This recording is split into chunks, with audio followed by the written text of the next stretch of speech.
Hello guys, मैं आप लोगों को बताने वाला हूँ। उस वीडियो में मैंने आपको बोला था कि मैं आपको हर हाउस का चीट कोड दूंगा।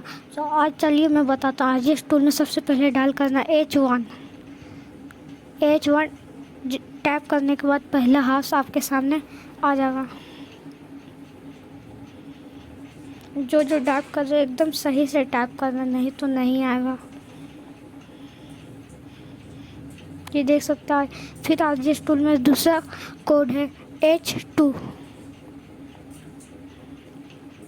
ये सब नए फीचर आए हैं भाई, मैं आपको हर चीज़ का बताता हूँ। आप मेरे चैनल को लाइक सब्सक्राइब नहीं करते। इतना लाइक और सब्सक्राइब करने में आपको पैसा थोड़ी ना लग रहा है।